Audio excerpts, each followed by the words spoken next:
संतोषी माता की जय। प्रिय भक्तजनों, आज हम इस वीडियो में संतोषी माता की व्रत कथा सुनेंगे।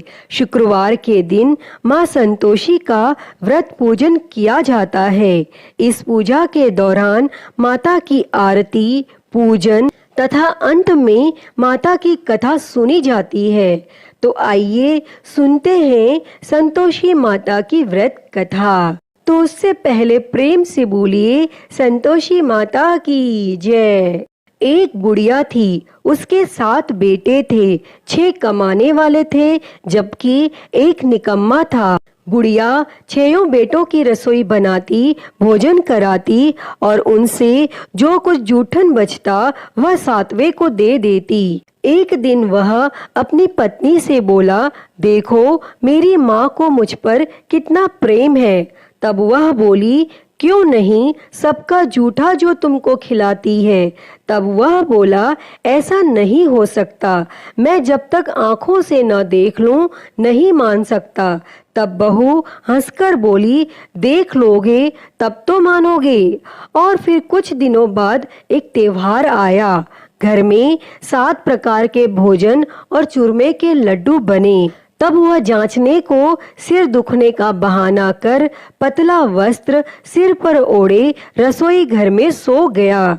वह कपड़े में से सब देखता रहा। 6 भाई भोजन करने आए। उसने देखा माँ ने उनके लिए सुंदर आसन बिछा नाना प्रकार की रसोई परोसी और आग्रह करके उन्हें जिमाया, और यह सब वह देखता रहा। और जब 6 भाई भोजन करके उठे तब माँ ने उनकी जूठी थालियों में से लड्डू के टुकड़े उठाकर एक लड्डू बनाया और जूठन साफ कर बुढ़िया माँ ने उसे पुकारा, बेटा 6 भाई भोजन कर गए, अब तू ही बाकी है, उठ तू कब खाएगा। और वह कहने लगा, माँ मुझे भोजन नहीं करना, मैं अब परदेश जा रहा हूँ। माँ ने कहा, कल जाता हो तो आज चला जा।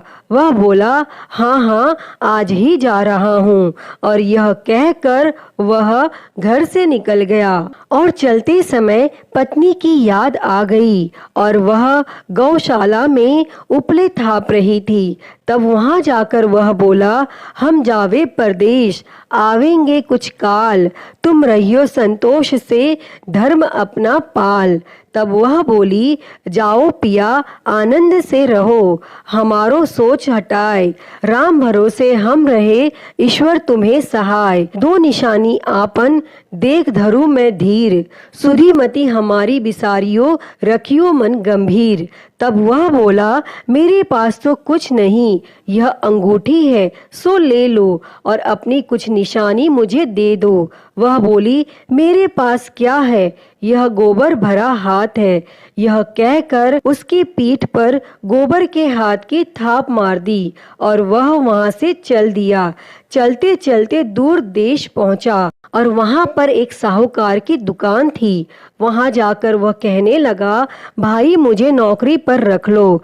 तब साहूकार को भी जरूरत थी। वह बोला, रह जा। और तब उस लड़के ने पूछा, तनख्वाह क्या दोगे? साहूकार ने कहा, काम देखकर दाम मिलेंगे। तब उसे साहूकार की नौकरी मिली और वह सुबह 7 बजे से रात 10 बजे तक नौकरी करने लगा। और कुछ दिनों बाद दुकान का सारा लेन देन, हिसाब किताब, ग्राहकों को माल बेचना, सारा काम करने लगा। साहूकार के 7-8 नौकर थे, वे सब चक्कर खाने लगे। यह तो बहुत होशियार बन गया। तब सेठ ने भी इसका काम देखा और 3 महीने में ही उसे आधे मुनाफे का हिस्सेदार बना लिया और कुछ वर्ष में ही वह नामी सेठ बन गया और वह मालिक सारा कारोबार उस पर छोड़कर चला गया। और इधर उसकी पत्नी को सास ससुर दुख देने लगे। सारी गृहस्थी का काम करा के उसे लकड़ी लेने जंगल में भेजते। इस बीच घर के आटे से जो भूसी निकलती उसकी रोटी बनाकर रख दी जाती और फूटे नारियल की नारेली में पानी। एक दिन वह लकड़ी लेने जा रही थी। रास्ते में बहुत सी स्त्रियां संतोषी माता का व्रत करती दिखाई दी। वह वहां खड़ी होकर कथा सुनने लगी और पूछा कि बहनों, तुम किस देवता का व्रत करती हो और उसके करने से क्या फल मिलता है?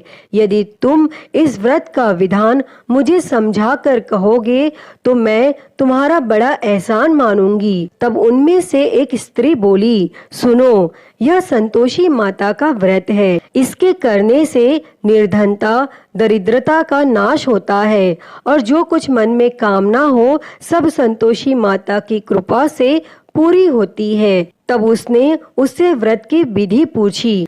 तब वह भक्तिन स्त्री बोली, 1.25 आने का गुड़ चना लेना, इच्छा हो तो 5.25 आने का लेना या 1.25 रुपए का भी सहूलियत के अनुसार लाना। बिना परेशानी और श्रद्धा वो प्रेम से जितना भी बन पड़े सब लेना।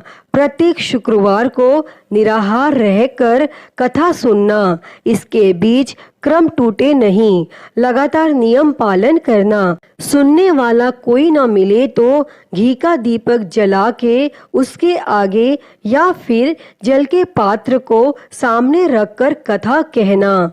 और जब कार्य सिद्ध ना हो तो नियम का पालन करना। कार्य सिद्ध हो जाने पर व्रत का उद्यापन करना। और 3 मास में माता फल पूरा करती हैं। यदि किसी के ग्रह खोटे भी हों तो भी माता वर्ष भर में कार्य सिद्ध करती हैं और फल सिद्ध होने पर उद्यापन करना चाहिए, बीच में नहीं। उद्यापन में 2.5 सेर आटे का खाजा तथा इसी परिणाम से खीर तथा चने का साग करना। 8 लड़कों को भोजन कराना। जहाँ तक मिले देवर, जेठ, भाई बंधु के हों, न मिले तो रिश्तेदारों और पास पड़ोसियों को बुलाना, उन्हें भोजन कराना। यथाशक्ति दक्षिणा दे माता का नियम पूरा करना और उस दिन घर में खटाई न खाना। यह सुन बुढ़िया के लड़के की बहुत चल दी और रास्ते में लकड़ी के बोझ को बेच दिया और उन पैसों से गुड़ चना ले माता के व्रत की तैयारी कर आगे चली और सामने मंदिर देखकर पूछने लगी, यह मंदिर किसका है? सब कहने लगे, संतोषी माता का मंदिर है। और यह सुनकर वह माता के मंदिर में जाकर चरणों में लौटने लगी और विनती करने लगी, माँ, मैं निपट अज्ञानी हूँ, व्रत के कुछ भी नियम नहीं जानती, मैं दुखी हूँ। हे माता, हे जगत जननी, मेरा दुख दूर कर, मैं तेरी शरण में हूँ। तब माता को दया आई और एक शुक्रवार बीता कि दूसरे को उसके पति का पत्र आया और तीसरे शुक्रवार को उसका भेजा हुआ पैसा आ पहुंचा। यह देख जेठ जेठानी मुंह सिकोड़ने लगी। लड़के ताने देने लगे। काकी के पास पत्र आने लगे, रुपया आने लगा। अब तो काकी की खातिर बढ़ेगी। बेचारी सरलता से कहती, भैया कागज आवे रुपया आवे, हम सब के लिए अच्छा है। ऐसा कहकर आंखों में आंसू भरकर मातेश्वरी के चरणों में गिरकर रोने लगी। माँ, मैंने तुमसे पैसा कब मांगा है? मुझे पैसे से क्या काम है? मुझे तो अपने सुहाग से काम है। मैं तो अपने स्वामी के दर्शन मांगती हूँ। तब माता ने प्रसन्न होकर कहा, जा बेटी, तेरा स्वामी आएगा। यह सुनकर खुशी से बावली होकर घर में जा काम करने लगी। अब संतोषी माँ विचार करने लगी, इस भोली पुत्री को मैंने कह तो दिया कि तेरा पति आएगा, लेकिन कैसे? वह तो इसे स्वप्न में भी याद नहीं करता। उसे याद दिलाने को मुझे ही जाना पड़ेगा। और इस तरह संतोषी माता उस बुढ़िया के बेटे के पास जा स्वप्न में प्रकट होकर कहने लगी, साहूकार के बेटे सो रहा है या जागता है? तब वह कहने लगा, माता, सोता भी नहीं जागता भी नहीं हूँ, कहो क्या आज्ञा है? माँ कहने लगी, तेरे घर बार कुछ है कि नहीं? वह बोला, मेरे पास सब कुछ है, माँ बाप है, बहू है, क्या कमी है? माँ बोली, भोले पुत्र, तेरी बहू घोर कष्ट उठा रही है। तेरे माँ बाप उसे परेशानी दे रहे हैं। वह तेरे लिए तरस रही है, तू उसकी सुध ले। तब वह बोला, हाँ माता, यह तो मालूम है, परंतु जाऊं तो कैसे? परदेश की बात है, लेन देन का कोई हिसाब नहीं, कोई जाने का रास्ता नहीं आता, कैसे चला जाऊं? तब संतोषी माँ कहने लगी, मेरी बात मान, सवेरे नहा धोकर संतोषी माता का नाम ले, घी का दीपक जला, दंडवत कर और दुकान पर जा बैठ। देखते देखते सारा लेन देन चुक जाएगा, जमा का माल बिक जाएगा, सांझ होते होते धन का भारी ढेर लग जाएगा। अब वह माता की बात मानकर अगले दिन नहा धोकर संतोषी माता को दंडवत, घी का दीपक जला, दुकान पर जा बैठा। थोड़ी देर में देने वाले रुपया लाने लगे और लेने वाले हिसाब लेने लगे। कोठे में भरे सामान के खरीदार नकद दाम दे सौदा करने लगे। शाम तक धन का भारी ढेर लग गया। मन में माता का नाम ले, चमत्कार देख प्रसन्न हो घर ले जाने के वास्ते गहना, कपड़ा, सामान खरीदने लगा और वह काम से निपट तुरंत घर को रवाना हुआ। उधर उसकी पत्नी जंगल में लकड़ी लेने जाती, लौटते वक्त माता जी के मंदिर में विश्राम करती और वह तो उसके प्रतिदिन रुकने का जो स्थान ठहरा, वह धूल उड़ती देख माता से पूछती है, हे माता, यह धूल कैसे उड़ रही है? तब माता कहती है, हे पुत्री, तेरा पति आ रहा है, अब तू ऐसा कर, लकड़ियों के 3 बोझ बना ले, एक नदी के किनारे रख, दूसरा मेरे मंदिर पर व तीसरा अपने सिर पर। तेरे पति को लकड़ियों का गट्ठर देख मोह पैदा होगा और वह यहाँ रुकेगा, नाश्ता पानी खाकर माँ से मिलने जाएगा। तब तू लकड़ियों का बोझ उठाकर जाना और चौक में गट्ठर डालकर जोर से आवाज लगाना, लो सासू जी, लकड़ियों का गट्ठर लो, भूसी की रोटी दो, नारियल के खेपड़े में पानी दो, आज मेहमान कौन आया है। तब उसने संतोषी माता से बहुत अच्छा कहकर वह प्रसन्न मन से लकड़ियों के 3 गट्ठर बनाती है, एक नदी के किनारे पर और एक माता जी के मंदिर पर रखती है। इतने में मुसाफिर आ पहुंचा। सूखी लकड़ियां देख उसकी इच्छा उत्पन्न हुई कि हम यहीं पर विश्राम करें और भोजन बनाकर खा पीकर गांव जाएं।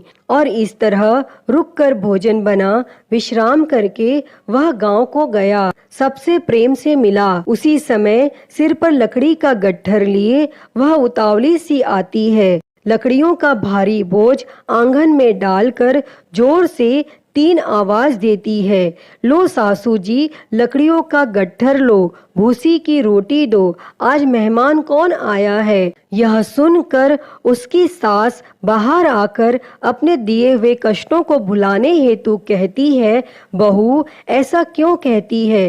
तेरा मालिक ही तो आया है, आ बैठ, मीठा भात खा, भोजन कर, कपड़े गहने पहन। उसकी आवाज सुन उसका पति बाहर आता है, अंगूठी देख व्याकुल हो जाता है। माँ से पूछता है, माँ यह कौन है? माँ बोली, बेटा यह तेरी बहू है, जब से तू गया है तब से सारे गांव में भटकती फिरती है, घर का काम काज कुछ नहीं करती, 4 पहर आकर खा जाती है। वह बोला, ठीक है माँ, मैंने इसे भी देखा और तुम्हें भी, अब दूसरे घर की ताली दो, उसमें रहूंगा। माँ बोली, ठीक है, जैसा तेरी मर्जी। तब वह दूसरे मकान की 3री मंजिल का कमरा खोल सारा सामान जमाता है। एक दिन में राजा के महल जैसा ठाट बाट बन गया। अब क्या था, वह सुख भोगने लगी। और इतने में शुक्रवार आया। उसने पति से कहा, मुझे संतोषी माता के व्रत का उद्यापन करना है। पति बोला, खुशी से कर लो। वह उद्यापन की तैयारी करने लगी। जेठानी के लड़कों को भोजन के लिए कहने लगी। उन्होंने मंजूर किया, परंतु पीछे से जेठानी ने अपने बच्चों को सिखाया, देखो भोजन के समय खटाई मांगना। जिससे उसका उद्यापन पूरा न हो। और लड़के जिमने आए, खीर खाना पेट भर खाया, परंतु बाद में खाते ही कहने लगे, हमें खटाई दो, खीर खाना हमको नहीं भाता, देखकर अरुचि होती है। वह कहने लगी, भाई खटाई किसी को नहीं दी जाएगी, यह तो संतोषी माता का प्रसाद है। तब लड़के उठ खड़े हुए, बोले, पैसा लाओ। भोली बहू कुछ जानती नहीं थी, उसने पैसे दे दिए। तब लड़के उसी समय हट करके इमली खटाई ले खाने लगे। यह देखकर बहू पर संतोषी माता ने कोप किया। राजा के दूत उसके पति को पकड़कर ले गए। जेठ जेठानी मनमाने वचन कहने लगे, लूट लूट कर धन इकट्ठा कर लाया है, अब सब मालूम पड़ जाएगा जब जेल की मार खाएगा।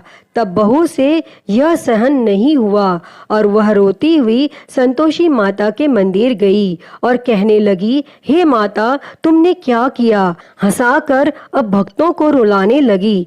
तब माता बोली, बेटी तूने उद्यापन करके मेरा व्रत भंग किया है। तब वह कहने लगी, माता, मैंने कुछ अपराध नहीं किया है, मैंने तो भूल से लड़कों को पैसे दे दिए थे, मुझे क्षमा करो, मैं फिर से तुम्हारा उद्यापन करूंगी। तब संतोषी माता बोली, अब भूल मत करना।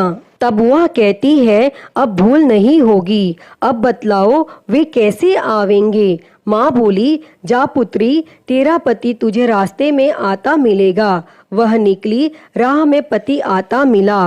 वह पूछी, कहाँ गए थे? तब पति कहने लगा, इतना धन जो कमाया है उसका कर राजा ने मांगा था और वह भरने गया था। तब वह प्रसन्न होकर बोली, भला हुआ, अब घर को चलो। कुछ दिन बाद फिर शुक्रवार आया और वह बोली, मुझे फिर संतोषी माता के व्रत का उद्यापन करना है। तब पति ने कहा, करो। बहू फिर जेठ के लड़कों को भोजन के लिए कहने गई। जेठानी ने एक दो बातें सुनाई और सब लड़कों को सिखाने लगी, तुम सब लोग पहले ही खटाई मांगना। लड़के भोजन से पहले कहने लगे, हमें खीर नहीं खानी, हमारा जी बिगड़ता है, कुछ खटाई खाने को दो। वह बोली, खटाई किसी को नहीं मिलेगी, आना हो तो आओ। वह ब्राह्मण के लड़के लाकर भोजन कराने लगी। यथाशक्ति दक्षिणा की जगह एक एक फल उन्हें दिया। तब संतोषी माता प्रसन्न हुई और माता की कृपा होते ही 9वें मास में उसको चंद्रमा के समान सुंदर पुत्र प्राप्त हुआ और पुत्र को पाकर प्रतिदिन माता जी के मंदिर को जाने लगी। तब संतोषी माता ने सोचा, यह तो रोज आती है, आज क्यों न इसके घर चलूं। और यह विचार कर माता संतोषी ने भयानक रूप बनाया। गुड़ चने से सना मुख, ऊपर सूंड के समान होठ, उस पर मक्खियां भिन भिन कर रही थी। दहेली पर पैर रखते ही उसकी सास चिल्लाई, देखो रे, कोई चुड़ैल डाकिनी चली आ रही है, हे लड़कों इसे भगाओ, नहीं तो किसी को खा जाएगी। और तब लड़के भगाने लगे, चिल्लाकर खिड़की बंद करने लगे।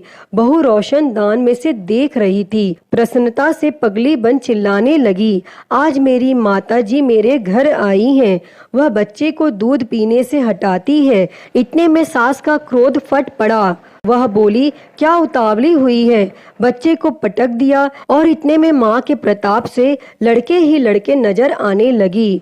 वह बोली, माँ, मैं जिसका व्रत करती हूँ यह संतोषी माता है। तब सब ने माता जी के चरण पकड़ लिए और विनती कर कहने लगे, हे माता, हम मूर्ख हैं, अज्ञानी हैं, तुम्हारे व्रत की विधि हम नहीं जानते, व्रत भंग कर हमने बड़ा अपराध किया है। जगमाता, आप हमारा अपराध क्षमा करो। और फिर इस प्रकार संतोषी माता प्रसन्न हुई। हे माँ संतोषी, बहू पर प्रसन्न होकर बहू को जैसा फल दिया वैसा ही फल इस कथा को कहते, सुनते और हुंकारा भरते सबको देना, सबके मनोरथ को पूर्ण करना। तो प्रेम से बोलिए, संतोषी माता की जय। प्रिय भक्तजनों, मैं उम्मीद करती हूँ कि आपको यह संतोषी माता की व्रत कथा पसंद आई होगी और अगर वीडियो अच्छी लगी हो तो इसे लाइक करें, ज़्यादा से ज़्यादा शेयर करें और कमेंट बॉक्स में संतोषी माता की जय लिखना ना भूलें।